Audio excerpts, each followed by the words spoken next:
Shah UK ਦੇ ਵੱਲੋਂ ਅੱਜ ਦੀ ਇਸ ਮਹਿਫਿਲ ਵਿੱਚ ਜਿਹਦਾ ਨਾਂ ਹੈ ਸਾਂਝ ਫੈਸਟੀਵਲ ਪੰਜਾਬੀ ਇਨ ਦ ਨਿਊ ਮਿਲੇਨੀਅਮ, ਉਹਦੇ 'ਚ ਤੁਹਾਨੂੰ ਸਾਰਿਆਂ ਨੂੰ ਜੀ ਆਇਆਂ ਨੂੰ ਆਖਦਾ ਹਾਂ।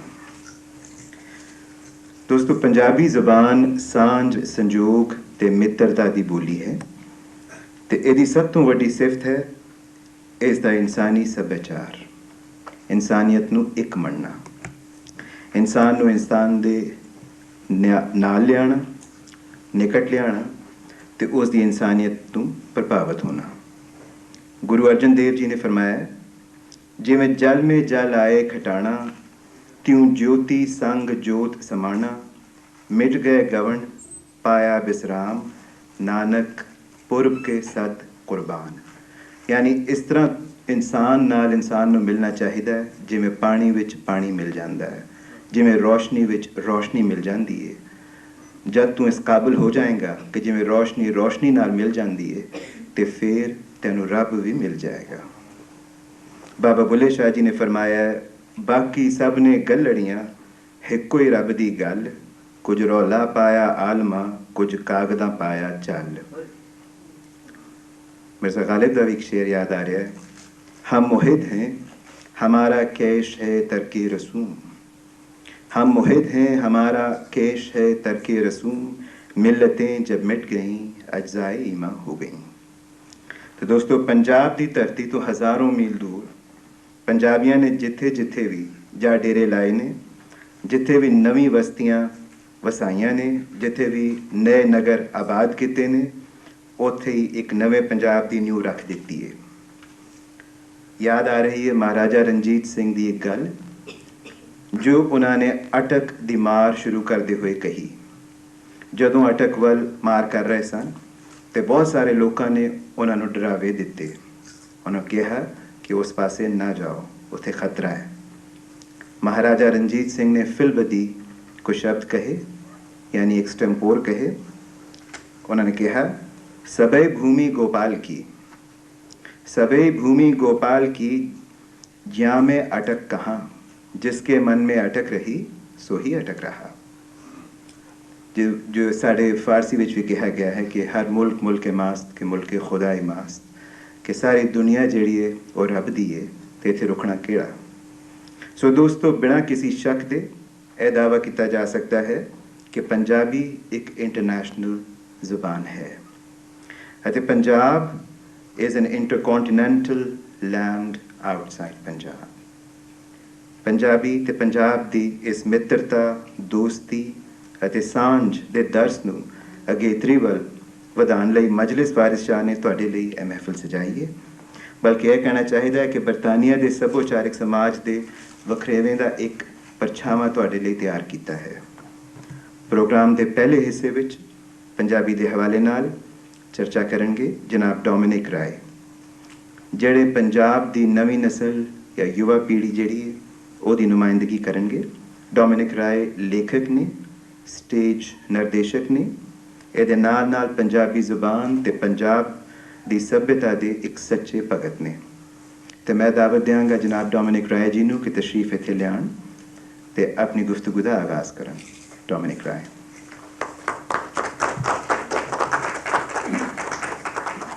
ਡੋਮਿਨਿਕ ਰਾਏ ਜੀ ਦੀ ਗੁਫ਼ਤਗੂ ਦਾ ਅੱਜ ਦਾ ਉਨਵਾਨ ਹੈ ਪੰਜਾਬੀ ਬਰਤਾਨੀਆ ਦੇ ਵਿੱਚ, ਖਾਸ ਤੌਰ 'ਤੇ ਨੌਜਵਾਨ ਪੰਜਾਬੀ ਬਰਤਾਨੀਆ ਦੇ ਵਿੱਚ ਉਹਨਾਂ ਦੇ ਮਸਾਇਲ ਤੇ ਉਹਨਾਂ ਦੇ ਮਸਲਿਆਂ ਦਾ ਹੱਲ। ਤਸ਼ਰੀਫ ਲਿਆਓ।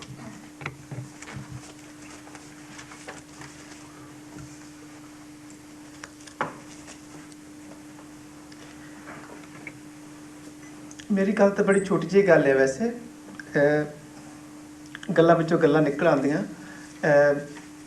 ਜਿੱਦਾਂ ਸੂਟਕੇਸ ਦੇ ਵਿੱਚ ਆਪਣਾ ਸਮਾਨ ਲਿਆਈਦਾ, ਇਸ ਤਰ੍ਹਾਂ ਮੇਰਾ ਖਿਆਲ ਜਿਹੜੇ ਕਿ ਸੈਕੰਡ ਜਨਰੇਸ਼ਨ ਉਹ ਵੀ ਇਸ ਮੁਲਕ ਦੇ ਵਿੱਚ ਆ ਗਏ ਸੂਟਕੇਸ ਦੇ ਨਾਲ ਹੀ, ਹਾਂਜੀ। ਅਤੇ ਜਦ ਉਹਨਾਂ ਨੇ ਆਪਣੇ ਸੂਟਕੇਸ ਅਨਪੈਕ ਕੀਤੇ ਅਤੇ ਜਿਹਨੂੰ ਅਸੀਂ ਕਹਿੰਦੇ ਸੈਕੰਡ ਜਨਰੇਸ਼ਨ, ਉਹ ਆਪਣਾ ਜਿਹੜਾ ਐਟਮੋਸਫੇਅਰ ਸੀਗਾ ਉਹਨੂੰ ਇਨਹੈਬਿਟ ਕਰਨ ਲੱਗ ਪਏ ਅਤੇ ਉਹਨਾਂ ਨੂੰ ਵਿੱਚੋਂ ਹੀ ਤਾਂ ਜਿਹੜੀ ਕਿ ਮਾਂ ਬੋਲੀ ਅਤੇ ਵਿੱਚ ਅੰਗਰੇਜ਼ੀ ਅਤੇ ਕਲਚਰ ਜਿਹੜੇ ਆ ਮਿਲਾਉਣ ਲੱਗ ਪਏ। ਇਹਦੇ ਵਿੱਚੋਂ ਤੁਹਾਨੂੰ ਜਿਹੜਾ ਹੈਗਾ ਭੰਗੜਾ ਵੀ ਮਿਲਦਾ ਇਹਦੇ ਵਿੱਚੋਂ 65 ਦੇ ਵਿੱਚ ਸਮੈਥਿਕ ਦੇ ਵਿੱਚ ਸ਼ੁਰੂ ਕੀਤਾ ਗਿਆ ਸਾਥੀ ਗਰੁੱਪ ਨੇ। ਉਹ ਵਿਚਾਰੇ ਜਿਹੜੇ ਸੀਗੇ ਉਸ ਵੇਲੇ ਨੌਜਵਾਨ ਹੀ ਸੀਗੇ, ਉਹ ਵੀ 16 19 21 ਸਾਲ ਦੇ, ਤੇ ਉਹਨਾਂ ਨੇ ਗਰੁੱਪ ਸ਼ੁਰੂ ਕੀਤਾ ਸਮੈਥਿਕ ਦੇ ਵਿੱਚ। ਉਹ ਮਿਲ ਕੇ ਤੇ ਉਹਨਾਂ ਨੂੰ, ਉਹ ਗਾਇਕ ਤਾਂ ਨਹੀਂ ਸੀ ਵੈਸੇ, ਤੇ ਉਹ ਗਾਉਣ ਲੱਗ ਪਏ, ਤੇ ਨਾ ਉਹਨਾਂ ਕੋਲ ਸਾਜ਼ ਸੀ ਉਸ ਵੇਲੇ, ਪਰ ਉਹ ਵਜਾਉਣ ਵੀ ਲੱਗ ਪਏ। ਇਸ ਤਰ੍ਹਾਂ ਇਹ ਜਿਹੜਾ ਹੈਗਾ ਹੁਨਰ ਜਿਹੜਾ ਨਿਕਲਦਾ ਹੈਗਾ ਸੈਕੰਡ ਜਨਰੇਸ਼ਨ ਦਾ, ਇਹ ਪੰਜਾਬੀ ਆਰਟ ਹੀ ਹੈ ਵੈਸੇ। ਇਹ ਭਾਵੇਂ ਅੰਗਰੇਜ਼ੀ ਵਿੱਚ ਹੋਵੇ, ਭਾਵੇਂ ਕਿਹੜੀ ਜ਼ਬਾਨ 'ਚ ਹੋਵੇ, ਇਹ ਹੈ ਵੈਸੇ ਪੰਜਾਬੀ, ਕਿਉਂਕਿ ਪੰਜਾਬੀ ਫੀਲਿੰਗ ਹੈ ਇਹਦੇ ਵਿੱਚ। ਅਤੇ ਜਿਹੜੀ ਹੈਗੀ ਜ਼ਬਾਨ ਹੈ ਉਹਨੂੰ ਵੀ ਜਿਹੜਾ ਹੈਗਾ, ਅਮਰਜੀਤ ਨੇ ਇੱਕ ਵਾਰੀ ਕਿਹਾ ਵੀ ਇਹ ਬਲੱਡ ਲੈਂਗੁਏਜ ਹੈ, ਵੀ ਜਿਹੜੀ ਇੱਦਾਂ ਜਿਹੜਾ ਹੈਗਾ ਖੂਨ ਜਿਹੜਾ ਹੈ ਨਾ, ਉਹ ਜਿਹੜਾ ਹੈਗਾ ਇੰਟੈਂਸ਼ਨ ਹੈ ਉਹ ਪੰਜਾਬੀ ਹੈ ਇਹਦੀ। ਤਾਂ ਇਸ ਜਿਹੜੀ ਸੂਟਕੇਸ ਵਾਲੇ ਜਿਹੜੇ ਬੰਦੇ ਆ ਉਹਨਾਂ ਵਿੱਚੋਂ ਉਹਨਾਂ ਦਾ ਨਾ ਬੰਦਾ ਮੈਂ ਵੀ ਹਾਂ। ਅਤੇ ਅੱਜ ਕੱਲ੍ਹ ਕੀ ਹੋ ਰਿਹਾ, ਜਿਹੜੇ ਸੂਟਕੇਸ ਵਾਲੇ ਆ ਉਹਨਾਂ ਦਾ, ਇਹਨਾਂ ਨੇ ਖਾਸ ਕਰਕੇ ਸੰਗੀਤ ਮਿਊਜ਼ਿਕ ਦੇ ਵਿੱਚ, ਇਹ ਤੋਂ ਇਲਾਵਾ ਇਹਨਾਂ ਨੇ ਕੋਈ ਵੱਡੇ ਨਾਵਲ ਤਾਂ ਨਹੀਂ ਲਿਖੇ, ਇਹਨਾਂ ਨੇ ਮਿਊਜ਼ਿਕ ਵਿੱਚ ਹਿੱਸਾ ਲਿਆ ਅਤੇ ਇਹਨਾਂ ਨੇ ਥੀਏਟਰ ਦੇ ਵਿੱਚ ਵੀ ਹਿੱਸਾ ਲਿਆ। ਤਾਂ ਇੱਕ ਤੋਂ ਜਿਹੜੇ ਹੈਗੇ ਇਹਨਾਂ ਦੇ ਡਰਾਮੇ ਵਗੈਰਾ, ਉਹਨਾਂ ਦੇ ਬਾਰੇ ਮੈਂ ਅੱਜ ਗੱਲਬਾਤ ਕਰਨਾ ਚਾਹੁੰਦਾ ਤੁਹਾਡੇ ਨਾਲ, ਵੀ ਕੀ ਇਹਨਾਂ ਦੇ ਮਸਲੇ ਹੈਗੇ ਆ। ਜਿਹੜੇ ਹੈਗੇ ਡਰਾਮੇ ਆ, ਉਹਨਾਂ ਵਿੱਚੋਂ ਜਿਹੜਾ ਹੈਗਾ ਈਸਟ ਇਜ਼ ਈਸਟ ਤੁਸੀਂ ਸੁਣਿਆ ਹੋਵੇਗਾ ਨਾ, ਉਹ ਵੀ ਇਹਦੇ ਵਿੱਚੋਂ ਨਿਕਲਦਾ ਹੈ। ਹੁਣ ਈਸਟ ਇਜ਼ ਈਸਟ ਨੂੰ ਕਹਿੰਦੇ ਆ ਕਿ ਇਹ ਭਾਵੇਂ ਅਸੀਂ ਇਸ ਨੂੰ ਮੰਨਦੇ ਵੀ ਅੱਛਾ ਆਰਟ ਹੈ ਜਾਂ ਨਹੀਂ ਹੈ, ਰਿਪਰੈਜ਼ੈਂਟੇਸ਼ਨ ਹੈ ਜਾਂ ਨਹੀਂ ਹੈ, ਇਹਨੂੰ ਕਹਿੰਦੇ ਆ ਕਿ ਇਹ ਹੈਗਾ ਆ the most grossing independent film of Britain। ਅਤੇ ਇਹ ਦਰਜਾ ਕਿਸ ਤਰ੍ਹਾਂ ਇਹਨਾਂ ਨੂੰ ਮਿਲਿਆ? ਇਹ ਇੰਨਾ ਜਿਹੜਾ ਸੀਗਾ ਐਕਸਪੀਰੀਅੰਸ ਜਿਹੜਾ ਸੀਗਾ ਸੂਟਕੇਸ ਵਾਲਿਆਂ ਬੰਦਿਆਂ ਦਾ, ਉਹ ਗੁੱਡਨੈਸ ਗ੍ਰੇਸ਼ੀਅਸ ਮੀ ਦੇ ਜ਼ਰੀਏ, ਜਿਹੜਾ ਰੇਡੀਓ ਪ੍ਰੋਗਰਾਮ ਸੀਗਾ ਉਹਦੇ ਜ਼ਰੀਏ, ਫਿਰ ਈਸਟ ਇਜ਼ ਈਸਟ, ਅਤੇ ਬਾਕੀ ਜਿਹੜੇ ਬਹੁਤ ਹੋਰ ਜਿਹੜੇ ਡਰਾਮੇ ਹੋ ਰਹੇ ਆ ਉਹਨਾਂ ਵਿੱਚ ਨਿਕਲ ਰਿਹਾ ਇਹ ਐਕਸਪੀਰੀਅੰਸ। ਤਾਂ ਇਹ ਜਿਹੜਾ ਹੈਗਾ ਤਜਰਬਾ ਜਿਹੜਾ ਹੈਗਾ ਨਾ, ਇਹ ਮੈਂ ਦੱਸਦਾ ਵੀ ਇਹ ਇਹਨਾਂ ਦੇ ਜਿਹੜੇ ਮਸਲੇ ਜਿਹੜੇ ਕਿ ਉਹ ਪਾਰਟੀਸ਼ਨ ਵੀ ਆਉਂਦਾ ਇਹਦੇ ਵਿੱਚ ਜਿਹੜਾ ਡਿਊਲ ਕਲਚਰ ਵੀ ਆਉਂਦਾ, ਜਿਹੜਾ ਹੈਗਾ ਮਸਲੇ ਜਿਹੜੇ ਹੈਗੇ ਆ ਸ਼ਾਦੀਆਂ ਦੇ ਉਹ ਵੀ ਆਉਂਦੇ ਆ, ਬਹੁਤ ਕੁਝ ਜ਼ਿੰਮੇਵਾਰੀਆਂ ਜਿਹੜੀਆਂ ਹੁੰਦੀਆਂ, ਆਪਣੇ ਬਜ਼ੁਰਗਾਂ ਨੂੰ ਕਿੱਦਾਂ ਦੇਖਭਾਲ ਕਰਨੀ ਆ, ਇਹ ਮਸਲੇ ਉਹਨਾਂ ਦੇ ਹੈ ਅਤੇ ਉਹਨਾਂ ਨੂੰ ਡੀਲ ਵੀ ਕਰ ਰਹੇ ਹੈਗੇ ਆ ਜਿਹੜੇ ਰਾਈਟਰ ਆ। ਮੈਂ ਇੱਕ ਤੋਂ ਰਾਈਟਰਾਂ ਦੀ ਗੱਲ ਕਰਦਾ, ਇੱਕ ਹੈਗੀ ਪਾਮਿੰਦਰ ਸੈਕੋਨ, ਉਹਨਾਂ ਨੇ 94 ਦੇ ਵਿੱਚ ਅਡੈਪਟ ਕੀਤੀ ਸੀਗੀ ਕਾਲੀ ਸ਼ਲਵਾਰ ਮੰਟੋ ਦੀ।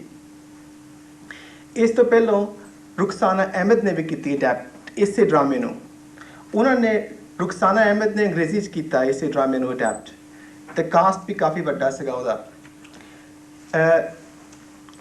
ਪਾਮਿੰਦਰ ਸੈਕੋਨ, ਉਹਦੀ ਪੈਦਾਇਸ਼ ਹੈਗੀ ਸਾਊਥਹਾਲ ਦੀ, ਸੋ ਉਹ ਵੀ ਸੂਟਕੇਸ ਵਾਲੀ ਹੈਗੀ ਹੈ। ਅਤੇ ਉਹਨਾਂ ਨੇ ਕੋਸ਼ਿਸ਼ ਕੀਤੀ ਪੰਜਾਬੀ 'ਚ ਕਰਨ ਦੀ ਐਡੈਪਟੇਸ਼ਨ, ਅਤੇ ਮੁਸ਼ਕਲਾਂ ਦੇ ਨਾਲ ਉਹਨੂੰ ਕੀਤਾ ਵੀ, ਫਿਰ ਉਹਨੂੰ ਆਪਣੇ ਆਡੀਅנס ਨੂੰ ਇੰਗੇਜ ਵੀ ਕੀਤਾ ਉਹਦੇ ਨਾਲ, ਅਤੇ ਪੰਜਾਬੀ ਦੇ ਵਿੱਚ ਟੂਰ ਕੀਤਾ ਪੂਰੇ ਇੰਗਲੈਂਡ ਅਤੇ ਸਕਾਟਲੈਂਡ ਦੇ ਵਿੱਚ। ਇਹ ਜਿਹੜਾ ਸੀਗਾ ਡਰਾਮਾ, ਇਹਨੇ ਆਪਣੇ ਆਡੀਅנס ਨੂੰ ਪੂਰੇ ਤਰ੍ਹਾਂ ਯਾਨੀ ਕਿ ਉਹਦੇ ਨਾਲ ਰਿਲੇਟ ਕੀਤਾ। ਰੁਖਸਾਨਾ ਨੇ ਵੀ ਕੋਸ਼ਿਸ਼ ਕੀਤੀ, ਜਿਹੜੀ ਉਹ ਯਾਨੀ ਕਿ ਫਸਟ ਜਨਰੇਸ਼ਨ ਐਕਸਪੀਰੀਅੰਸ ਅੰਗਰੇਜ਼ੀ ਦੇ ਵਿੱਚ, ਉਹ ਲੱਗਦਾ ਸੀਗਾ ਵੀ ਉਹ ਮਸਲਾ ਜਿਹੜਾ ਸੀਗਾ ਨਾ, ਉਹ ਸਿਰਫ ਕਹਾਣੀ ਲੱਗਦੀ ਸੀਗੀ, ਪਰ ਆਡੀਅנס ਨੂੰ ਇੰਗੇਜ ਨਹੀਂ ਕੀਤਾ ਗਿਆ। ਸੋ ਇਹਦੇ ਨਾਲ ਮੈਂ ਤੁਹਾਨੂੰ ਥੋੜ੍ਹੇ ਜਿਹੜੇ ਮਿਸਾਲ ਦੇਣਾ ਚਾਹੁੰਦਾ ਵੀ ਜਿਹੜੀ ਪੰਜਾਬੀ ਜ਼ਬਾਨ ਜਦੋਂ ਇਸਤੇਮਾਲ ਹੁੰਦੀ ਆ ਅਤੇ ਉਦੋਂ ਆਪਣੇ ਆਡੀਅנס ਜਿਹੜਾ ਇੰਗੇਜ ਹੁੰਦਾ ਆ। ਵਾਰਿਸ ਸ਼ਾਹ ਦੀ ਜਿਹੜੀ ਸੀਗੀ ਮਜਲਿਸ ਪਿਛਲੇ ਸਾਲ ਹੋਈ ਸੀ ਤੁਹਾਡੀ ਜੀ, ਉੱਥੇ ਮੇਨ ਮੁਗਲ ਸਾਹਿਬ ਵੀ ਬੋਲ ਰਹੇ ਸੀਗੇ, ਪੂਰੇ ਆਪਣੀ ਟਾਈਟ ਵੀ ਪਾ ਕੇ ਆਏ ਸੀ ਉਸ ਦਿਨ। ਅਤੇ ਤੁਸੀਂ ਸਾਰੇ ਜਾਣਦੇ ਹੈ ਕਿ ਉਹ ਕਾਫੀ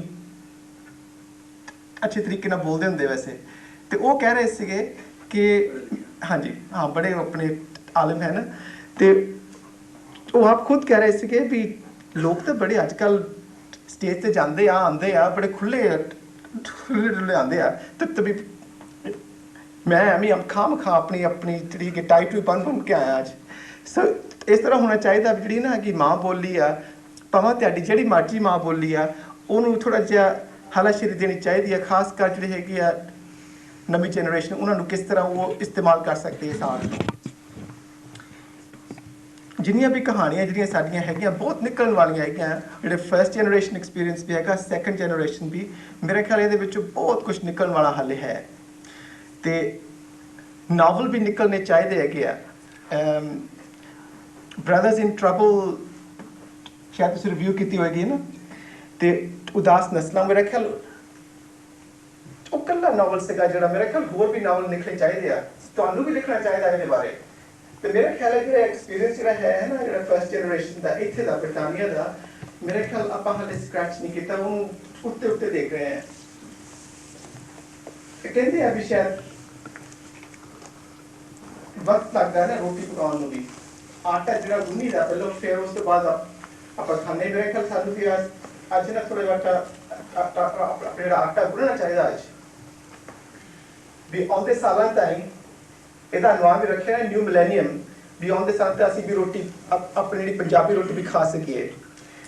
ਤੇ ਇਹਨਾਂ ਨੇ ਜਿਹੜੇ ਹੈਗਾ ਹੋਰ ਜਿਹੜੇ ਕੰਮ ਹੋ ਰਹੇ ਹੈਗੇ ਨਾ, ਜਿਹੜੇ ਹੈਗੇ ਪਹਿਲੀ ਆਲਮੀ ਜੰਗ ਜਿਹੜੀ ਸੀਗੀ, ਉਹਦੇ ਵਿੱਚ ਜਿਹੜੀ ਹੈਗੀ ਆ ਬ੍ਰਿਟਿਸ਼ ਇੰਡੀਅਨ ਆਰਮੀ, ਉਹਦਾ ਮੇਰੇ ਖਿਆਲ ਅੱਧੀ ਸੀ ਜਿਹੜੀ ਪੰਜਾਬੀ ਸੀ। ਸੋ ਇਹਦੇ ਵੀ ਡਰਾਮੇ ਹੋ ਚੁੱਕੇ ਆ, ਅਸੀਂ ਵੀ ਇਹਦੇ ਵਿੱਚ ਹਿੱਸਾ ਲਿਆ। ਤਾਂ ਉਹਦਾ ਸੀਗਾ ਕਾਲੇ ਪਾਣੀ ਤੋਂ ਪਾਰ, ਮੁਲਕ ਰਾਜ ਆਨੰਦ ਦਾ ਜਿਹੜਾ ਨਾਵਲ ਸੀਗਾ, ਉਹਨੂੰ ਅਡੈਪਟ ਕੀਤਾ ਗਿਆ ਤੇ ਉਹ ਕੀਤਾ ਸੀ। ਹਾਂਜੀ, ਤੇ ਉਹ ਜਿਹੜੇ ਯਾਨੀ ਕਿ ਵੈਸਟਰਨ ਫਰੰਟ ਦੇ ਵਿੱਚ ਜਿਹੜੇ ਹੈਗੇ ਆ ਆਪਣੇ ਜਿਹੜੇ ਕਿ ਪੰਜਾਬੀ ਸਿਪਾਹੀ, ਉਹਨਾਂ ਨੇ ਬੜੀ ਕੁਰਬਾਨੀ ਦਿੱਤੀ ਵੈਸੇ। ਤੇ ਉਹਨਾਂ ਦੀ ਜਿਹੜਾ ਸੀਗਾ ਕੁਰਬਾਨੀ ਮੇਰੇ ਖਿਆਲ ਜਿਹੜੇ ਗੋਰਿਆਂ ਨਾਲ ਵੀ ਜ਼ਿਆਦਾ ਸੀ ਵੈਸੇ, ਕਿਉਂਕਿ ਇੱਕ ਤਾਂ ਉਹ ਜਦ ਜਿਹੜੀ ਪਹਿਲੀ ਆਰਮੀ ਜੰਗ ਸ਼ੁਰੂ ਹੋਈ, ਜਿਹੜੀ ਸੀ ਕਿਚਨਰਜ਼ ਆਰਮੀ, ਉਹ ਕਹਿੰਦੇ ਬੜੀ ਕਮ ਸੀਗੀ, 2.2 ਦੇ ਨੰਬਰ ਸੀਗੇ। ਤੇ ਉਹਨਾਂ ਨੇ ਕਿੱਥੋਂ ਲਿਆਂਦੇ ਆਪਣੇ ਬੰਦੇ? ਉਹ ਪੰਜਾਬ ਤੋਂ ਆਏ। ਇਹਨਾਂ ਦਾ ਕਨਸੈਪਟ ਸੀਗਾ ਮਾਰਸ਼ਲ ਰੇਸਿਸ ਦਾ।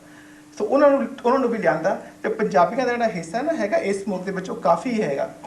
ਆਪਾਂ ਉੱਥੇ ਫਲਾਂਡਸ ਵਿੱਚ ਗਏ, ਜਿਹੜੇ ਕਿ ਨਾ ਜਿੱਥੇ ਹੈਗੇ ਫਸਟ ਵਰਲਡ ਵਾਰ ਦੇ ਗ੍ਰੇਵ ਯਾਰਡਸ ਹੈਗੇ ਆ, ਤੁਹਾਨੂੰ ਬੇਸ਼ੁਮਾਰ ਮਿਲਣਗੇ, ਸਿੱਖ ਵੀ, ਹਿੰਦੂ ਵੀ, ਮੁਸਲਮਾਨ ਵੀ, ਬੁੱਧਿਸਟ ਵੀ। ਆਪਣੇ ਪੰਜਾਬੀ ਸਿਪਾਹੀ ਬਹੁਤ ਬੇਸ਼ੁਮਾਰ ਮਿਲ ਗਏ ਉਹਨਾਂ ਦੇ ਗ੍ਰੇਵ ਯਾਰਡ। ਈਪਰਾ ਜਿਹੜਾ ਸ਼ਹਿਰ ਹੈਗਾ ਬੈਲਜੀਅਮ ਦੇ ਵਿੱਚ, ਉੱਥੇ ਵੀ ਤੁਹਾਨੂੰ ਜਿਹੜੇ ਅਨਨੇਮਡ ਗ੍ਰੇਵਸ ਹੈ ਬਹੁਤ ਮਿਲਣਗੇ। ਇਹ ਇੰਨਾ ਇੰਸਪੀਰੇਸ਼ਨ ਹੈਗਾ ਜਿਹੜੀ ਕਿ ਆ ਇੰਡੀਪੈਂਡੈਂਸ ਸਟਰਗਲ ਦਾ ਵੀ ਹੈ। ਇੱਥੇ ਜਿਹੜੇ ਹੈਗੇ ਆਪਣੇ ਆਏ ਸੀਗੇ ਪ੍ਰੋਗਰੈਸਿਵ ਰਾਈਟਰਸ ਵੀ। ਸੋ ਇੰਨਾ ਇੰਸਪੀਰੇਸ਼ਨ ਆਪਾਂ ਲੈ ਸਕਦੇ ਬਰਤਾਨੀਆ ਦੇ ਬਾਰੇ। ਇੱਥੋਂ ਜਿਹੜਾ ਇੱਥੇ ਦਾ ਜਿਹੜਾ ਮਸਲਾ ਹੈ ਉਹ ਮੇਰੇ ਖਿਆਲ ਇਹਦਾ ਜਿਹੜਾ ਆਰਟ ਜਿਹੜਾ ਬਹੁਤ ਨਿਕਲ ਸਕਦਾ ਇਹਦੇ ਵਿੱਚੋਂ। ਤੇ ਮੈਨੂੰ ਬੜੀ ਖੁਸ਼ੀ ਹੈਗੀ ਹੈ ਕਿ ਜਿਹੜੀ ਹੈਗੀ ਆ ਮਜਲਿਸ ਵਾਰਿਸ ਸ਼ਾਹ ਇਹ ਸਾਨੂੰ ਮੌਕਾ ਦਿੰਦੀ ਹੈ ਇਸ ਤਰ੍ਹਾਂ ਦਾ ਕਿ ਜਿਹੜਾ ਐਕਸਪੀਰੀਅੰਸ ਹੈਗਾ ਜਿਹੜੇ ਹੈਗੇ ਆ ਈਸਟ ਐਂਡ ਵੈਸਟ ਪਾਕਿਸਤਾਨ ਦਾ ਵੀ, ਇਹਦੇ ਬਾਰੇ ਵੀ ਸਾਨੂੰ ਜਾਣਕਾਰੀ ਥੋੜ੍ਹੀ ਬਹੁਤੀ ਹੋਣੀ ਚਾਹੀਦੀ ਹੈ। ਖਾਸ ਕਰ ਜਿਹੜੀ ਹੈਗੀ ਆ ਸ਼ਾਇਰੀ, ਇਹਦਾ ਮੈਨੂੰ ਬੜਾ ਸ਼ੌਕ ਹੈਗਾ ਆ। ਸਾਨੂੰ ਜਿਹੜਾ ਹੈਗਾ ਵੈਸਟ ਪਾਕਿਸਤਾਨ ਦੇ ਜਿਹੜੇ ਪੰਜਾਬੀ ਸ਼ਾਇਰ ਹੈਗੇ ਆ, ਜਿਹੜੇ ਤਾਂ ਇਸ ਮੁਲਕ ਦੇ ਵਿੱਚ ਹੈਗੇ ਆ, ਉਹਨਾਂ ਦਾ ਸਾਨੂੰ ਪਤਾ ਆ। ਉਹ ਪਰ ਜਿਹੜੇ ਪਾਕਿਸਤਾਨ ਦੇ ਵਿੱਚ ਆ, ਉਹਨਾਂ ਦਾ ਸਾਨੂੰ ਬਹੁਤ ਘੱਟ ਪਤਾ ਆ। ਤੇ ਸਕ੍ਰਿਪਟ ਦਾ ਵੀ ਜਿਹੜਾ ਮਸਲਾ ਆ ਜਾਂਦਾ ਇਹਦੇ ਵਿੱਚ ਹੀ। ਮੇਰਾ ਖਿਆਲ ਜਿਹੜਾ ਕਿ ਡਰਾਮਾ ਹੈਗਾ ਨਾ, ਤਰਜਮੇ ਦਾ ਵੀ ਆ ਜਾਂਦਾ। ਕਈਆਂ ਨੂੰ ਜਿਹੜੀ ਰੋਮਨ ਸਕ੍ਰਿਪਟ ਵੀ ਚਾਹੀਦੀ ਹੈ। ਮੈਂ ਖੁਦ ਜਿਹੜੀ ਆ ਐਸੇ ਮੁਲਕ ਵਿੱਚ ਸਿੱਖੀ ਹੈ ਪੜ੍ਹਨਾ ਲਿਖਣਾ। ਤੇ ਇਹ ਜਿਹੜਾ ਹੈਗਾ ਨਾ, ਮੇਰਾ ਖਿਆਲ ਸਕ੍ਰਿਪਟ ਦਾ ਜਿਹੜਾ ਹਿਸਾਬ ਕਿਤਾਬ ਹੈ, ਇਹ ਵੀ ਇਹਦੇ ਬਾਰੇ ਵੀ ਤੁਹਾਨੂੰ ਸੋਚਣਾ ਚਾਹੀਦਾ ਵੀ ਹੋ ਸਕਦਾ ਸਾਨੂੰ ਰੋਮਨਾਈਜ਼ ਸਕ੍ਰਿਪਟ ਵੀ ਸਾਥ ਚਾਹੀਦੀ ਹੈ। ਜਿਹੜੇ ਇੰਗਲਿਸ਼ ਟ੍ਰਾਂਸਲੇਸ਼ਨ ਹੈ ਉਹ ਵੀ ਸਾਥ ਚਾਹੀਦੇ ਆ। ਤੇ ਇਹਦੇ ਬਾਰੇ ਵੀ ਤੁਹਾਨੂੰ ਜਿਹੜਾ ਹੈਗਾ ਨਾ ਸੋਚਣਾ ਚਾਹੀਦਾ ਵੀ ਕਿਸ ਤਰ੍ਹਾਂ ਇਹਦੇ ਲਈ ਰਿਸੋਰਸਿਸ ਵੀ ਹੋਣੇ ਚਾਹੀਦੇ ਆ। ਉਹ ਤੁਸੀਂ ਤਾਂ ਮੇਰੇ ਨਾਲ ਜ਼ਿਆਦਾ ਜਾਣਦੇ ਵੀ ਕਿਸ ਤਰ੍ਹਾਂ ਹੋ ਸਕਦੇ ਆ, ਪੈਦਾ ਕਰਨੇ ਚਾਹੀਦੇ ਆ। ਤਾਂ ਜਿਹੜੀ ਕਿ ਰੋਮਨਾਈਜ਼ ਸਕ੍ਰਿਪਟ ਹੈ ਇਹਦਾ ਵੀ ਐਡਵੋਕੇਟ ਹੋਣਾ ਚਾਹੀਦਾ ਆ।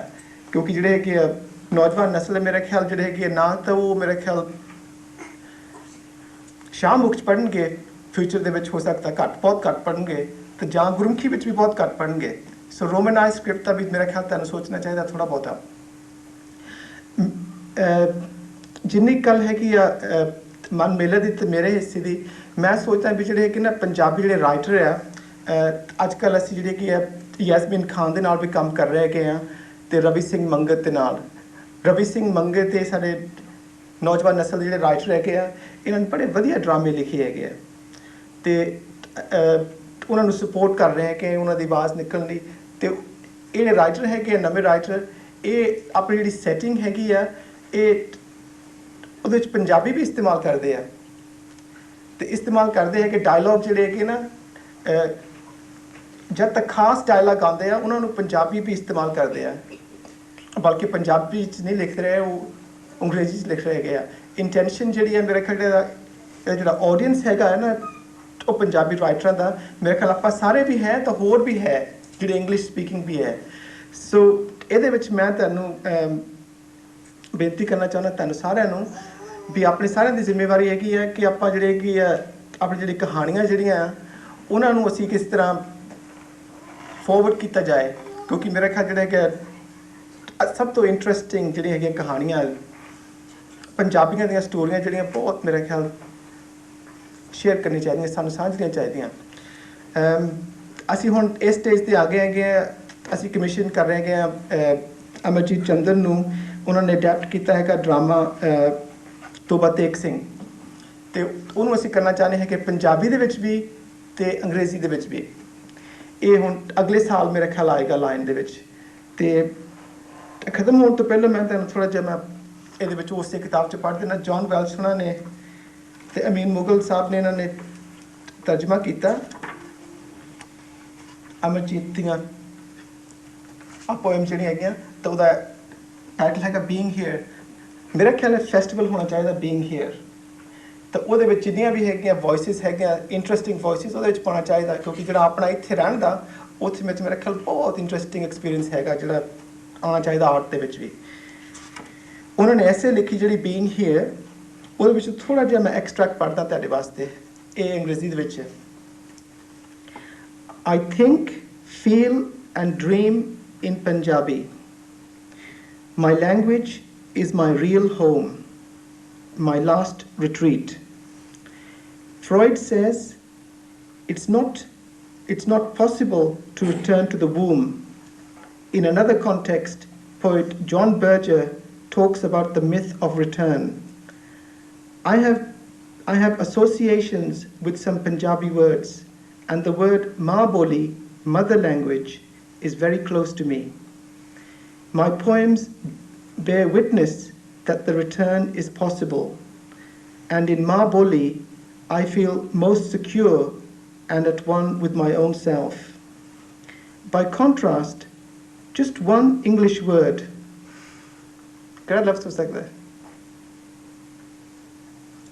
By contrast, just one English word, telephone, is very close to me. I was mortified to realize one day that the language in which my beloved children converse with me and the language which gives me my bread and butter is so strange to me. This came as a shock. The loss of my language has been the most severe blow to me. Again, I don't blame anyone but myself. This is the price I'm paying for being here. It was my choice.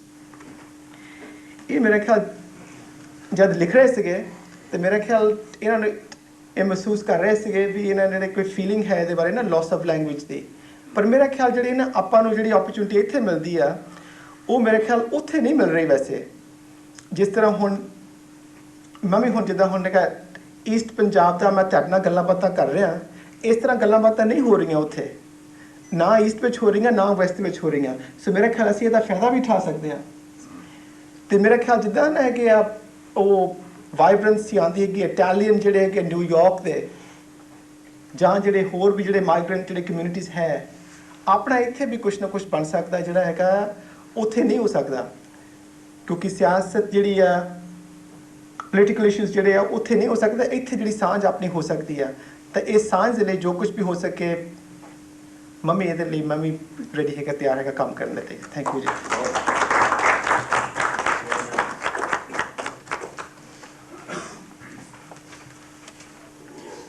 ਦੋਸਤੋ ਇਹ ਸਨ Dominic Rai ji Dominic Rai ji ਨੇ ਗੱਲ ਕੀਤੀ suitcase ਵਾਲਿਆਂ ਦੀ ਜਿਹੜੀ ਆਪਣੇ ਮਾਪਿਆਂ ਨਾਲ ਸੂਟਕੇਸ ਵਿੱਚ ਪੈਕ ਹੋ ਕੇ ਇੱਥੇ ਆਏ ਸਨ ਲੇਕਿਨ ਡੋਮਿਨਿਕ ਰਾਏ ਜਿਨ੍ਹਾਂ ਦਾ ਆਪਣਾ ਤਲਕ ਵੀ ਨਵੀਂ ਨਸਲ ਨਾਲ ਹੈ ਉਹ ਆਪ ਇਸ ਗੱਲ ਦੀ ਨਿਸ਼ਾਨੀ ਨੇ कि वो सूटकेस वाले सूटकेसां तो बाहर छाला मार के खुद के बाहर आ गए ने, ना सिर्फ बाहर आ गए ने बल्कि नई मंजिला भी तय कर रहे हैं। उन्होंने पंजाब पंजाबी ते संगीत की गल भी की। इन्हां दा आपसी संबंध जिहड़ा है वो बिल्कुल उस तरह ही है जिवें कि रूह ते जिस्म दा हुंदा है। बाबा गुरु नानक देव जी ने कैफ की हालत विच अरब दीआं गलियां विच कीर्तन करना शुरू किया ते कहा मन करदा नच्चन कुद्दण नूं गावण नूं। अते पंजाब दी ही एक होर शख्सियत ने कहा तेरे इश्क नचाया करके थैया थैया। इन्होंने ब्रदर्स इन ट्रबल का भी जिक्र किया। साड़ी बड़ी खुशकिस्मती है कि साढ़े दरम्यान बैठे ने हमराज अहसन साहब जिहड़े कि फिल्म मेकर ने, खोजी ने, लिटरेचर ते लिखते हैं ते ब्रदर्स इन ट्रबल दी जिहड़ी भी रिसर्च है ਉਹਦਾ ਸਿਰਾ ਇਹਨਾਂ ਦੇ ਸਰ ਇਹਨਾਂ ਬਹੁਤ ਕੰਮ ਕੀਤਾ ਉਸ ਫਿਲਮ ਦੇ ਲਈ। ਉਹਦੇ ਇਲਾਵਾ ਮੈਂ ਬਹੁਤ ਸਾਰੀਆਂ ਫਿਲਮਾਂ ਡਾਕੂਮੈਂਟਰੀਜ਼ 'ਤੇ ਕੰਮ ਕੀਤਾ ਹੈ। ਖੈਰ ਆਪਣੀ ਗੁਫ਼ਤਗੂ ਨੂੰ ਅੱਗੇ ਵਧਾਉਂਦੇ ਹਾਂ ਅਤੇ ਹੁਣ ਮੈਂ ਦਾਵਤ ਦਿਆਂਗਾ ਡਾਕਟਰ ਇਫਤਿਖਾਰ ਮਲਿਕ ਨੂੰ। ਦੋਸਤੋ ਤਸ਼ਰੀਫ ਲਿਆਓ। डॉक्टर इफ्तिखार मलिक तारीखदान ने, इतिहासिक लेखक, एजुकेशनिस्ट ने, ऑक्सफोर्ड यूनिवर्सिटी कई साल पढ़ा चुके ने, आजकल बाथ यूनिवर्सिटी पढ़ाते हैं। साड़ी बड़ी खुशकिस्मती है कि तशरीफ ले आए ने। इन्हां दा मौजू हैगा पंजाब, पंजाबीज ते पॉलिटिक्स। सलमान आसिफ साहब बहुत शुक्रिया और ख़ास तौर से अपने तिरमजी साहब बल्कि पूरी तिरमजी कबीले ना शुक्रिया कि इतना अच्छा फंक्शन किया ने। यूब औलिया साहब, हमराज आसिफ साहब साढ़े दोस्त अपने हिंदुस्तान तो भी मौजूद हैं, BBC ने हवाले ना उन्होंने भी मुलाकात होगी। और लेकिन प्रॉब्लम ये है कि मैं अंग्रेज़ी च लिख के ले आए हैं।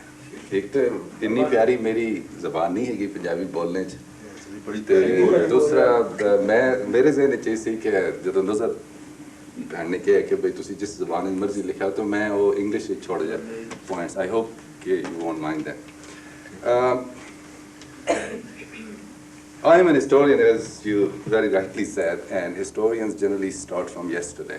And our yesterday begins sometime 10,000 years BC or 20,000 BC. So, but I'm not going to go that far in the past. And we also say that there is no final word in research. So whatever we say is not final. So you got to keep doing research. And that's how we stay in business as historians, as researchers. But I'm going to talk about Punjab, Punjabi as language, and Punjabis. And the subtitle is Politics of Identity. I have done some work on Punjab, in special reference to Muslim politics during the British period. And I keep writing articles for different journals. I thought if I could combine it with some of the contemporary issues in Punjab, because we've got 3 or 4 Punjabs now: Punjab in India, Punjab in Pakistan, Punjab in diaspora, and this diaspora in Punjab, which is here, is quite big. I mean, some of this Punjab has come out of this briefcase. हालांकि मेरे size में अली कोई briefcase नहीं बने, so मैं jump ला के बाहर नहीं आया, मैं आप ही आया. So anyway, I was just thinking where to start, and I felt that, you know, this ethnicity is a big question, because there was a report recently published here, you know, it was pioneered by the Runnymede Trust, that there should be redefinition of Britain in reference to pluralism, multiculturalism, and there's been quite a bit of debate. So I thought this identity could be the starting point, because this politics of identity, at least in recent years, has led to a number of significant developments, including partition in our part of the world.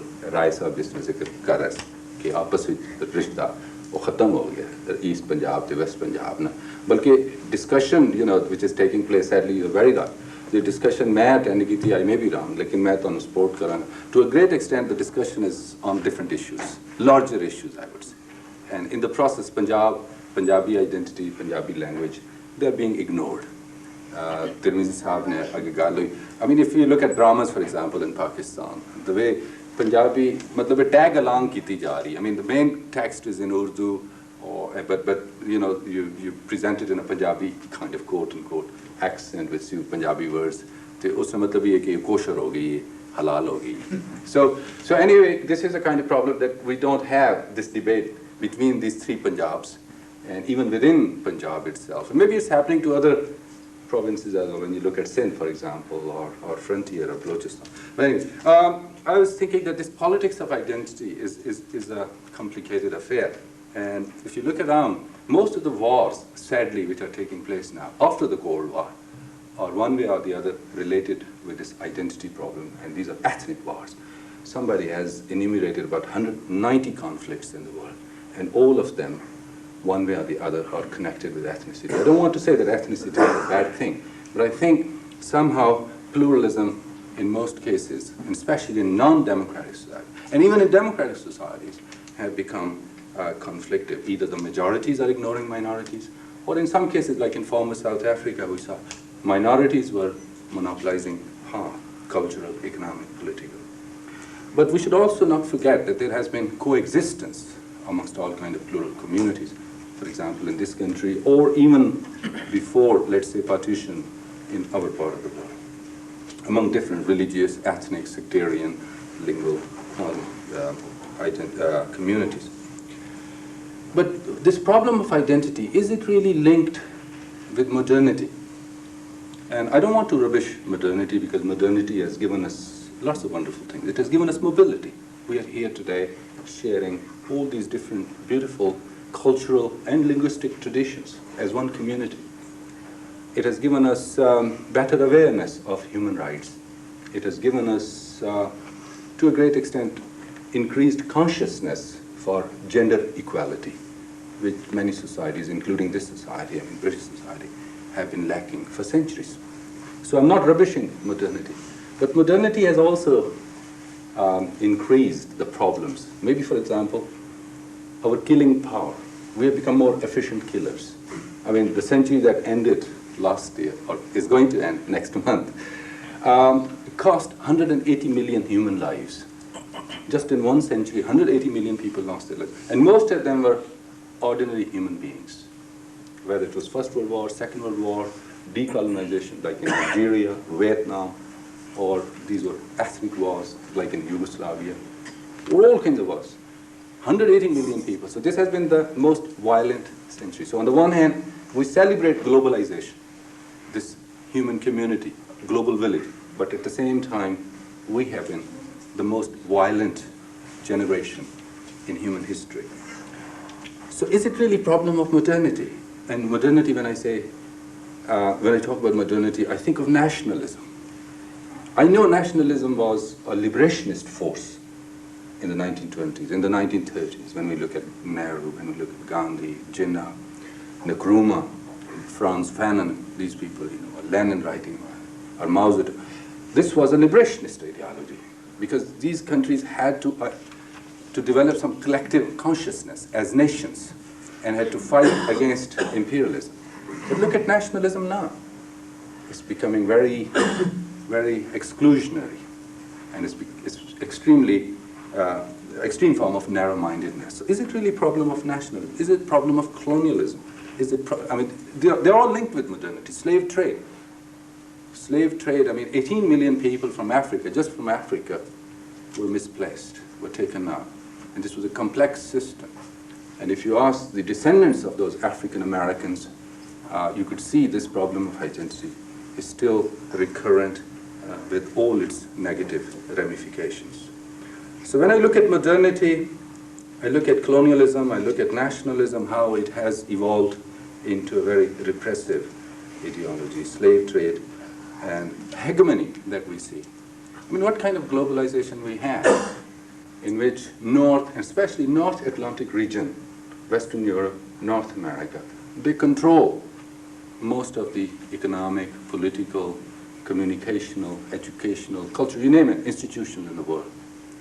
And vast tracts of our world, in Africa, in Asia, even in Eastern Europe, they are dependent, even in Latin America, they are dependent. So I don't think it's really globalization. It maybe it's a wonderful ideal, when Tony Blair talks about it, or some other ideologues talk about it. It's a wonderful ideal, but it's not a reality.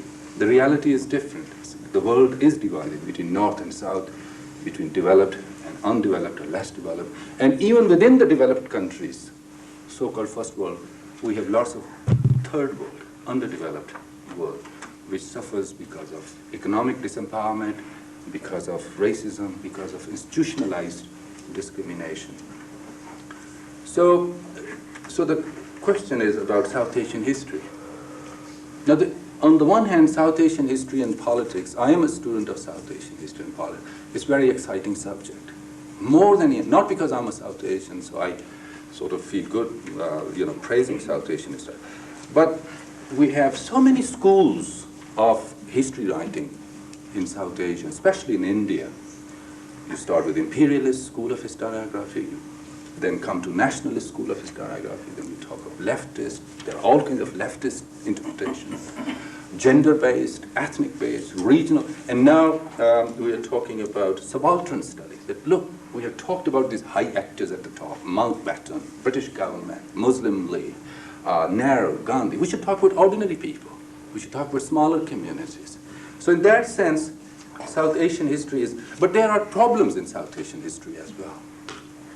The problems are, maybe as a sort of project for ongoing research, historians believe that this entire South Asian history is full of conflicts. South Asian communities were always in conflict with one another, either on the basis of language, on the basis of religion, or because of some economic reasons, class. So this is one view. And this is, again, some people say it's a very recent view. Maybe it is to justify our national identities, that we look back at history and we appropriate and we also misappropriate some events in our history to justify that, look, South Asia never saw peace. So peace was created by so-called strong men. And these strong men created empires or nation states, let's say in Delhi, under the Mughals, under the British or whatever. So this is one view of South Asian history. The other view is the other extreme. Everything was wonderful, everything was good, everything is fine about us, we lived in peace, we cooperated, we coexisted, we shared all kinds of syncretic traditions, so nothing wrong with that. But that's equally fallacious, because the world saw the largest migration in human history in 1947. The world saw ethnic cleansing in 1947, and that has not stopped. All kinds of conflicts. So this one view of celebrating everything that there's a coexistence is as wrong as the other view, which sees conflict as the only reality, recurrent reality. I think we need to develop a third model in South Asian, and that's where I think we need to focus on Punjab. Because in Punjab, we have conflictive traditions. We got to accept that. I mean, we can't say that Mughals were very kind to Sikhs. We know. I'm not saying that all Muslims were unkind to Sikhs, but the fact is that the Mughal state, especially after under Jahangir and then Aurangzeb, was unkind to the Sikhs. And there were mundane reasons, but they must have used religion as well. So there are conflictive patterns. And especially in the 20th century, we see at least three major communities: Muslims, Sikhs, Hindus, going three separate ways. So there has been this conflictive tradition in Punjab. And it has gone on, even now, I would say. I mean, the violence, one way or the other, is justified on the basis of communalism, as they call it. The other way is collaborative. Collaboration, the other view about Punjabi history is collaboration, that these Punjabis have collaborated positively with one another. People will talk about Bhakti movement, people will talk about Sufis, people will talk about Gurus, and people will say that, Punjabis, even people who talk about the Unionist Party. I know some of us know it, that the Unionist Party was party of landed feudal elites. And they maintained this trans-communal kind of pretension to hold on to the power. And they were supported by the British because they were working or operating as intermediaries. So there were people from Muslim landed aristocracy, and there were people from Sikh aristocracy landed, and there were people from Hindu moneyed aristocracy. So my feeling is that this is collaboration. Collaboration amongst themselves for genuine reason as well as for, real politics. And then the third C that I see is communal. Now, many people have written about communalism. What went wrong in India and how did communalism emerge? I think people focus on colonial state. And I think it's a good starting point, but that's not the only reason for communalism. Because then it absolved us in pre-colonial period of our sort of problems in terms of pluralism. But anyway, colonialism, I mean, Gyan Pandey and many people have been writing about it. It's a very important subject. That the way communities were defined, whether you look at the caste, that you have to fill in the form for your kid, you know, going into the school admission form or into hospital or job, you had to write your profession, you had to write your qawm, you had to write your, not only qawm, you had to write your zat, jati, caste. So this reinforcement of your religion, your caste, your community, all the way from the census in the 19th century, and then the idea of, for example, electoral politics, separate electorates, whatever, I think that did play very important role in the early 20th century. Now, where does Punjabi come in? Now, I am not really an expert on Punjabi language, but you know, when I look at this Arabic, Farsi script, it has been there, because that's the classical poetry and the classical Punjabi heritage. And I'm not saying this is a Muslim conspiracy to dominate Punjabi language or Punjabi culture. But then I look at Guru Granth Sahib, which is the holiest book in Punjabi. And when I look at the script, it is Gurmukhi script. And I don't want to say that this is the script. And that is, or I don't want to say that is, I mean, the Gurmukhi is the script. But we have to, I think, investigate where did these two scripts, or even Devanagari script, for example, evolve. And we don't have to reject their historicity. And we don't have to reject their contributions. But also we got to accept the fact that these three scripts, and now we're talking of Roman script, I think these scripts coexisted. Even Roman script, I mean, you have to give some credit to the colonial state. It did exist in India, especially when we talk, Raisa was talking about Punjabis in the British Indian Army. The lingua franca was Hindustani in Roman script. Whatever you spoke, you wrote it down in Roman script. So the soldiers, the officers from other linguistic group, whether they were from Bengal or they were from UP or they were from frontier, they could read you. So this is how the soldiers and the officers communicated. So there is nothing wrong with it. So these four scripts that have evolved in Punjab are very important to investigate. Well, how did they coexist? How could you have Guru Granth Sahib in Gurmukhi script, and then you could also appropriate Baba Farid, Baba Bulle Shah, and Baba Waris Shah? So this is, I think, something which gives us lots of hope that this language developed as a lingua franca of all the communities, which sadly turned conflicted in the 1940s with all the four scripts that they had. Also, we should not, when we talk of Punjabi politics, sometimes it's my own academic limitation, but maybe it's the limitation of our discipline of Punjab studies, that it's a very weak subject. And, you know, I mean, I know there are friends like Preetam is here, and we have Shinder in Coventry.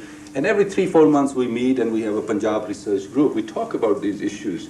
The next meeting is taking place on the coming Saturday. But, so Punjab studies is a very underdeveloped subject. But we always talk about Hindu community, Muslim community, or Sikh community.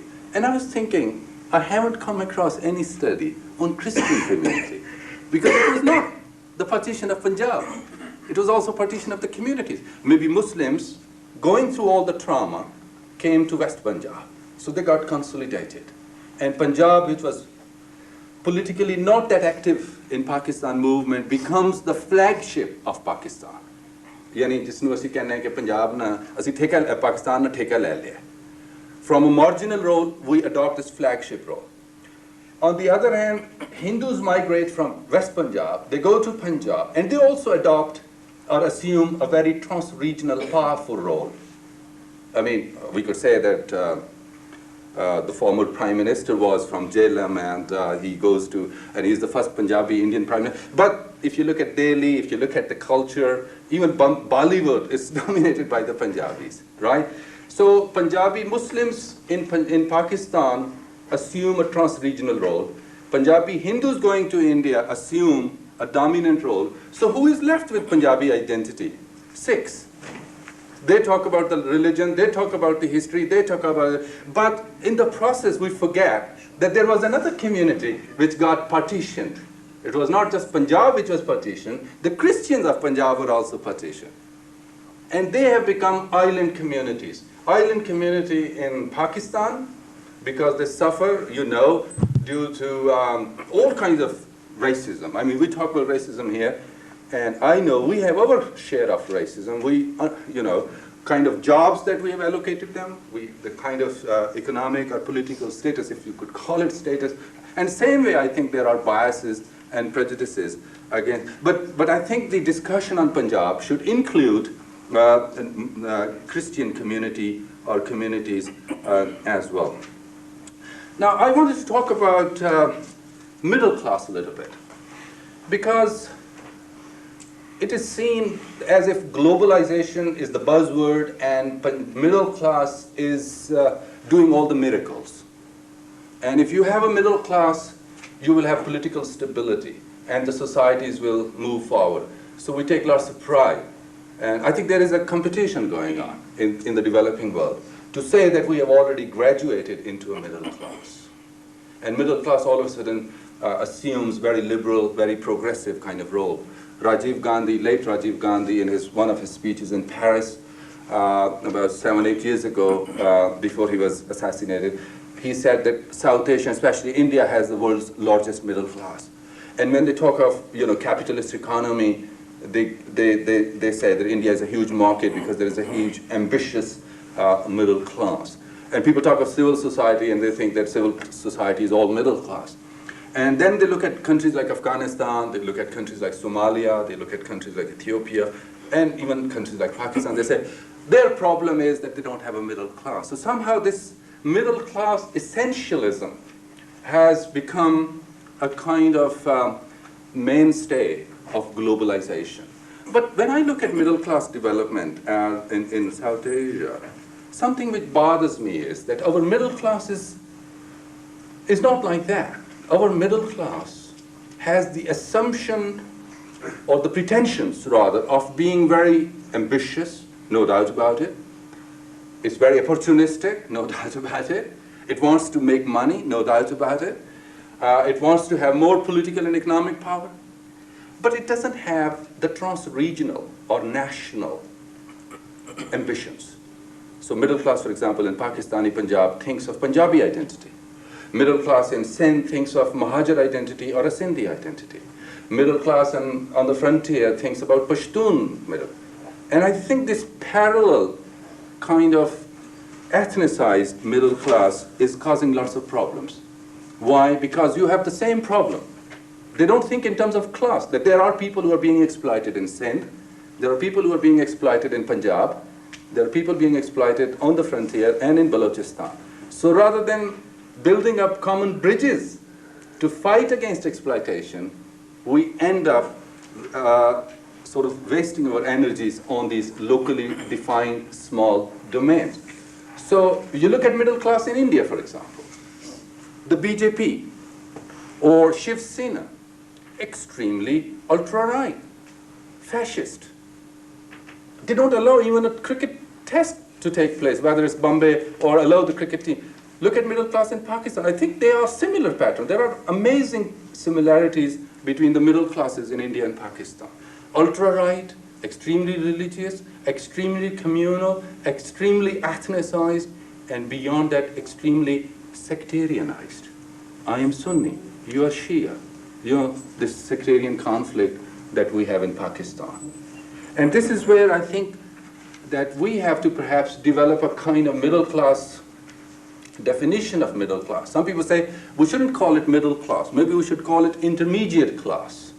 I don't know about that. Some people say that conflict in 1947, the ethnic mayhem that took place The ethnic cleansing that took place in 1947 in Punjab was largely because there was a lack of middle class. And if there were some middle classes like among the Muslims, they were not talking of Punjabi interests. They were more worried about Indian Muslim interests. And when they were Punjabi Hindus, they were talking about Indian Hindu interests. So Congress representing this trans-regional identity, Muslim League represented. So in the process, Punjabi identity was lost. So many people think that there was this vacuum of middle class, there was vacuum of this Punjabi identity, there was vacuum of this Punjabiness, which actually pushed people towards conflict. But these are serious matters, and we have to talk about them. Why in the 19th century, this so-called middle class, emerging middle class in Muslim Punjab, organizes itself through religious idiom. Tanzeem, Anjuman-e Himayat-e-Islam, Anjuman-e Islamiyya. I mean, like in Amritsar, in Gujranwala, in Lahore, all these major central Punjabi cities, all these tanzeems and associations that the Muslims established were very much Islam-centered. And you see similar development amongst the Sikhs. Guru Bandhan committees. Most of the early political movement is around Gurdwaras. And you look at the Hindu community in Punjab, Arya Samaj, all these movements. So somehow, religion defines these identities from the late 19th century onwards in Punjab.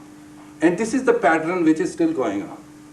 Whether you look at Pakistani Punjab or you look at across the borders. So why? I'm not denying the role of religion, but it's a big question mark that this middle class, in its political identification, falls back upon a very sectarianized, very exclusionary kind of religion. Islam, Hinduism, Christianity. I have generally discussion with Meena, my colleague and friend from Wolverhampton, and with Preetam. The other day we were talking about it, and they said that, maybe it was the problem of Punjabi Hindus. They felt insecure because you had 55% Muslims in Punjab, as the colonial state had defined them. And then you had, a huge Sikh community and very vibrant community, agrarian, commercial, and also, as Raisa was saying, represented heavily in the police and armed forces. So maybe they felt insecure, and this is largely true because, the colonial state was helping the landed elite, and they introduced lots of legislation which was to protect agricultural communities. For example, the Land Alienation Act of 1901, that Banias could not take over the land. So in other words, agrarian communities and agricultural communities had the monopoly of landowner. Maybe this made Hindus of Punjab look outward towards the Hindu communities elsewhere. But why Muslims in Punjab? People like Iqbal.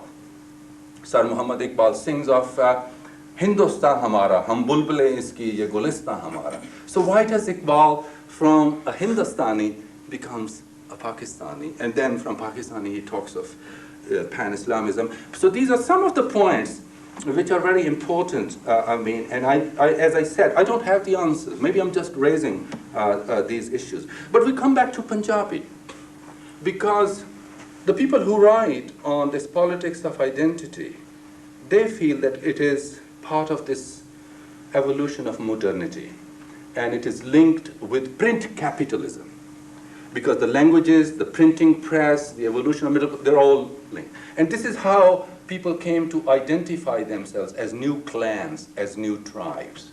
When we say Punjab or Punjabi, we talk of Punjabi language, we share the language, we share the heritage, we think of the gurus, we think of Sufis, we think of poets. So this consciousness, according to people like Anderson, this imagined consciousness of being part of a huge tribe, huge community, to become a nation, is linked with print capital. So if it is linked with print capital, then again we come back to this question of having these 3 or 4 separate scripts. And I'm not saying that we should forget everything else and we should develop a script which will be acceptable to Hindus, which will be acceptable to Muslims, which will be acceptable not only in India and Pakistan, but will also be acceptable in diaspora. So I think that is where we have to go back to Punjabi, that we accept this language with all the scripts it has, because that is how it existed 400-500 years ago. When Sikhism evolved, naturally there was this script there, Farsi script or Arabic script or Urdu script, whatever you call it. But at the same time, there was Gurmukhi script. So if they could have coexisted at that time, they can coexist now. So I think that the problem with the challenges that we have now, that we have to make all kinds of efforts to develop Punjab studies, and we have to raise these issues. Now, at one level, partition, for example, we could simply say, oh, this is nonsense, British divided us. But we can't ignore the realities on the ground, all kinds of parallel developments of the communities. But also we should not forget that when imperialism was receding, colonialism was giving way to these nationalist movements, it generally partitioned the community, and it will keep on partitioning the community. Before India was partitioned, Ireland was partitioned. You remember that next door, and the problem is still there. And it was not just India which was partitioned, Palestine was partitioned, and we see the problem there as well in Palestine. More recently, Cyprus was partitioned. Again, part of this process of decolonization. Bosnia, I visited last year because I've been writing a book on Bosnia. This was a community like Punjab, sharing the same language. In Punjab, we have separate scripts, but in Bosnia, they have the same scripts, same language, 30% intermarriages, but it's still the developed one. And now the Croats are saying, no, this is Croatian language. This is not the same Serbo-Croat. The Bosniaks say, oh, it's the same language, but no, it's a Bosniak language. And the Serbs say, no, this is Serbian. It's the same language, same script, same history, being claimed and being appropriated by 3 communities.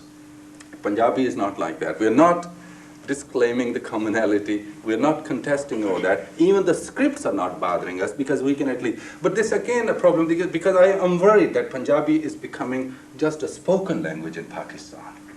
And I know this from first hand because I go to Oriental College. I have friends there, colleagues there, former teachers and students. And they say that not many people are really interested, largely because there are not many jobs around.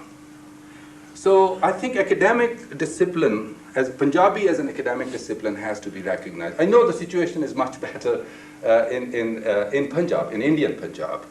But in Pakistani Punjab, I am afraid that it is becoming a spoken language. So at one level, when Tirmazi Sahab suggests that maybe this trend of co-opting certain Punjabi words to kosher Urdu, to make Urdu look more Pakistani, to kind of create an indigenous flavor of Urdu is harmful.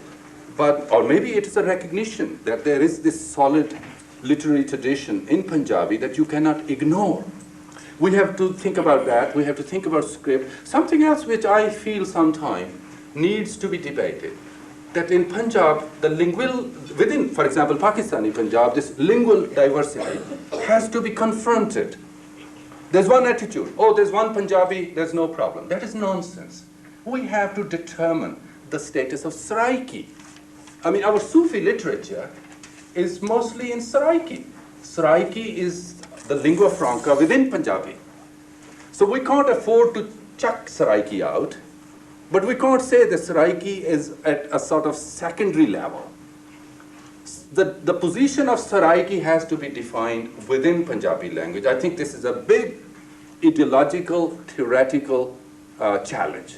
Especially, I know there are people who write in Punjabi. I think before we talk about Punjabi Urdu, Punjabi Hindi relationship, or even about scripts, I think we got to determine the position of Saraiki. We also have to determine the status of Hindko. At one level, we can say, oh, it is part of Punjabi. I mean, I know my mother tongue is very similar to Hindko. It is Punjabi, it is Saraiki. But I'm not saying this is the ideal plural form of Punjabi, but I think Potwaris feel that Potwari is a separate language. I know even in Kashmiris I have met here, they think, oh, we shouldn't be defined as Punchis, as Pahadiyas. We are Kashmiris. So I think we have to, in Pakistan, the discussion on Punjabi should also tackle the relationship vis-a-vis Saraiki, vis-a-vis Hindko, vis-a-vis Potwari, in a very egalitarian way. Punjabi should not pose, any kind of Punjabi, whether it's written in Gurmukhi, or it's written in Devanagari script, or it is written in Farsi script, it should not pose as a kind of imperialist whole that everybody has to conform to. So I think what meetings like today could suggest that we raise these issues, we enjoy our language, we share our heritage, as Raisa was saying, in its literary forms, in its artistic forms, but at the same time, we should make efforts to find the similarities in script and also to determine the place of Punjabi identity vis-a-vis other identities, and also Punjabi as a language with all these other regional traditions. I mean, I know some people wouldn't even like to call it a regional tradition, like Saraiki. They would say it's a separate language from, separate totally from Punjabi. But these are some of the issues that I think need all kind of serious attention by those people who are interested in the future of Punjabi as a development. Thank you so much.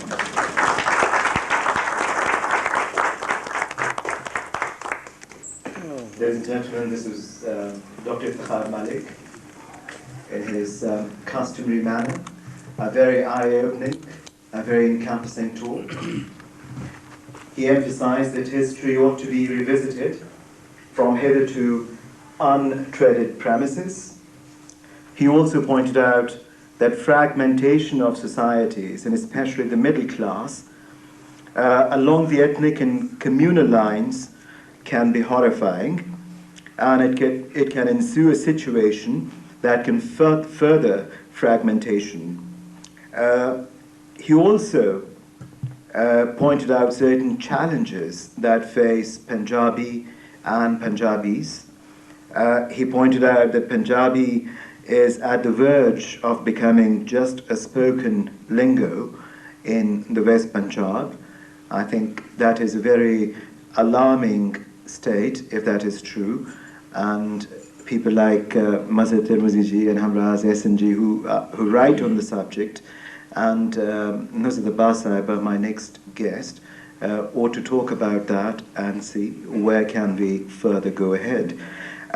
He also pointed out Punjabis in Bollywood, and rather interestingly, I had a recent meeting with Subhash Ghai, who himself is a Punjabi, who gave a wonderful interview in Punjabi language, which he pointed out was his first interview ever done in Punjabi. He said the same thing. And insofar as a Roman script is concerned, that Dominic Rice spoke about, and you also pointed out, Subhash Ghai revealed that a Roman script is the most popular script in the Bombay film industry, because you have singers, writers, speakers, actors from various parts of India. The only common script that they can read is Roman script. So the whole of Hindi songs, compositions, scripts, everything is written in Roman. However, with that we advance further to the next part of our evening. There's a beautiful couplet by Guru Arjan Dev Ji that says, Seva karat hove na kami, Seva karat hove na kami, Tisko hovat prapt swami. ਇਹਦਾ ਮਤਲਬ ਇਹ ਹੈ ਕਿ ਕਿਸੇ ਵੀ ਵਿਅਕਤੀ ਨੂੰ, ਕਿਸੇ ਵੀ ਇਨਸਾਨ ਨੂੰ ਚੰਗੇ ਬਦਲੇ ਜਾਂ ਇਨਾਮ ਦੀ ਆਸ਼ਾ ਰੱਖੇ ਬਿਨਾਂ ਹੀ ਸੇਵਾ ਕਰਨੀ ਚਾਹੀਦੀ ਹੈ, ਤੇ ਐਸਾ ਹੀ ਸੇਵਕ ਜਿਹੜਾ ਹੈ ਉਹ ਆਪਣੀ ਮੁਰਾਦ ਪੂਰੀ ਪਾਉਂਦਾ ਹੈ। ਮੇਰੇ ਅਗਲੇ ਮਹਿਮਾਨ ਬੜੀ ਦੂਰ ਤੋਂ ਤਸ਼ਰੀਫ ਲਿਆਏ ਨੇ। ਪੰਜਾਬੀ ਨਾਲ ਉਹਨਾਂ ਦਾ ਬੜਾ ਗਹਿਰਾ, ਬੜਾ ਸੁੱਚਾ ਰਿਸ਼ਤਾ ਹੈ। ਉਹ ਤੇ ਉਹਨਾਂ ਦੇ ਹਸਬੈਂਡ ਪੰਜਾਬੀ ਦੇ ਫਰੋਗ, ਪੰਜਾਬੀ ਦੀ ਤਰੱਕੀ, ਉਹਦੀ ਅਗੇਤਰੀ ਲਈ ਪੰਜਾਬ ਤੋਂ ਹਜ਼ਾਰਾਂ ਮੀਲ ਦੂਰ ਬਹੁਤ ਕੰਮ ਕਰ ਰਹੇ ਨੇ। ਮੈਂ ਦਾਵਤ ਦਿਆਂਗਾ ਮਿਸਿਸ ਨੁਜ਼ਹਤ ਅब्बास ਜੀ ਨੂੰ ਕਿ ਤਸ਼ਰੀਫ ਲਿਆਉਣ ਇੱਥੇ ਤੇ ਆਪਣੀ ਬਹੁਤ ਖੂਬਸੂਰਤ ਆਵਾਜ਼ ਵਿੱਚ ਸਾਨੂੰ ਪੰਜਾਬੀ ਦਾ ਕੁਝ ਕਲਾਮ ਸੁਣਾਉਣ।